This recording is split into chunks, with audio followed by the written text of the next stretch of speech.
Particularly in the West, the first-person shooter genre is both a highly populated and popular genre in video games.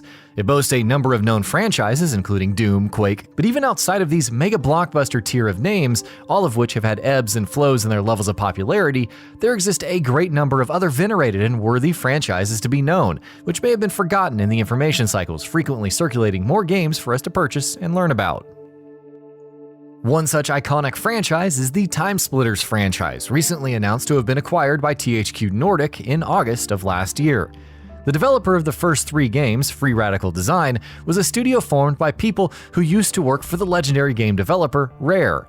Rare is a name you're probably familiar with, especially for the games that they developed as a part of a partnership with Nintendo, including the Donkey Kong Country games, Diddy Kong Racing, and the first 2 Banjo-Kazooie games.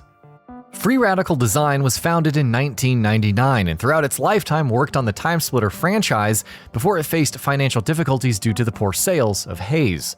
Free Radical Design's journey ended with them being absorbed by Crytek, with the studio then renamed as Crytek UK, and then years later being sold to Deep Silver in 2014, a video game publishing company. Incidentally, Koch Media, which operates Deep Silver, was also acquired in February of 2018 by THQ Nordic before THQ Nordic's announcement of acquiring TimeSplitters. TimeSplitters itself is a first-person shooter franchise featuring traveling through time wherein the players battle against the TimeSplitters, an alien race set on destroying humanity. The first game was a PlayStation 2 exclusive title published by Eidos Interactive, and a launch title for both North America and Europe. TimeSplitters' story revolves around missions set in different geographical locations and points in time. Some in the past, some set in a modestly distant future, and some set in a present-day period nearby the year 2000. And the idea of traveling to different points in time and locations in the world is consistent throughout the franchise, even if they don't follow the aforementioned categories. Some TimeSplitters missions in other games take place in a very distant future, as an example. Besides the story mode, TimeSplitters released with an arcade mode, an unlockable challenge mode earned after clearing the last story mission, and a level editor. The level editor would greatly evolve in customizability options as the franchise progressed. The arcade mode is a collection of multiplayer gameplay experiences that can be played with bots or with other players. The first game was developed by a team of 18 people and released to a positive average of critical acclaim. The next entry in the franchise is TimeSplitters 2, releasing in 2002 across all of the 6th generation consoles with the exception of the Sega Dreamcast. As with the first game, Eidos published TimeSplitters 2. This game featured 10 levels for its story mode campaign, featuring 2 Space Marines fighting against the TimeSplitters, with this story mode able to be completed with 2 players. When Sergeant Cortez and Corporal Hart confront the TimeSplitters at a space station to retrieve their time crystals, the TimeSplitters scatter the crystals throughout time. As an added touch for the gameplay experience, when the players arrive in each time period, their characters assume a likeness that suits their environment. TimeSplitters 2's arcade mode is revamped with 2 variations, Arcade League and Arcade Custom, and features 16 different gameplay modes. Arcade Custom allows for the players to configure their gameplay experience along different mode choices and a set of rules, including character speed. Network play was available for the PS2 and Xbox versions, but not for the GameCube version. Arcade League tests the players in a set of predefined matches tiered by levels of increasing difficulty, yielding unlockables and higher Arcade League rank for progress made throughout the mode. Arcade mode also boasts 125 different character options, all with different character stats.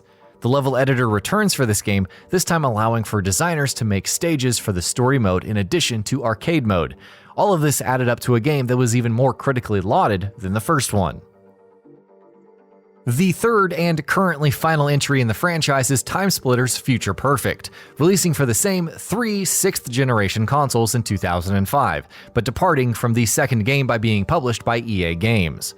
In the story for this game, Sergeant Cortez has successfully collected the 9 time crystals as part of his mission from TimeSplitters 2, but this time he is directed by the General to travel to the past to stop the TimeSplitters from ever having existed, and is helped by Anya, the General's assistant, along the way encountering other helpful familiar and new characters. In this game, we learn about the evil Dr. Jacob Crow responsible for creating the TimeSplitters. Online multiplayer returns but is again not present for the GameCube version, and cooperative play for the story mode and arcade league both returned for Future Perfect, and of course the level editor returns for Future Perfect. As with the second game in cementing a legacy of positive critical reception, Future Perfect 2 released to critical acclaim. So with what was apparently such a well-liked franchise, why is there nothing more to see from it? The ending of the third game's story mode would seem to indicate that no fourth game was planned, but it turns out that Free Radical had been working on a fourth TimeSplitters game before they were bought out by Crytek. In 2012, Crytek had expressed interest in revisiting TimeSplitters 4 after the project was placed on hold, if the fan demand was there for it. Spurred by comments from the then Crytek CEO in 2012 about crowdfunding a fourth game, a Kickstarter petition was created by fans to show support for the franchise, encouraging Crytek to continue work on TimeSplitters 4 even if it necessitated crowdfunding. There was an HD version of TimeSplitters 2 planned for release being worked on during 2008, but it never materialized. Free Radical Design co-founder Steve Ellis thought that the release of the game could fuel interest for a revival of the franchise and the introduction of TimeSplitters 4, and such an idea of re-releasing either the second or Future Perfect could serve as viable options, especially since both TimeSplitters games do not lack for content or opportunities for players to engage their creative side. It would be absolutely beneficial for online play to be made available for any HD release, and online multiplayer would probably be a necessity for a fourth TimeSplitters game. But with the accessible tone, story, and characters, if executed just so, TimeSplitters is just the sort of franchise that could be successfully revived. That it already has multiplayer experience built into the game packages is a significant plus to the argument to revive the franchise. All in all, the nice thing about the idea of reviving TimeSplitters is that a lot of the difficult work in reviving it is already done. The basic formula for a TimeSplitters game is already complete. Free Radical Design jam-packed each game with content, and online multiplayer and a level editor are easy sells for player engagement. The challenge isn't so much in charting a course forward.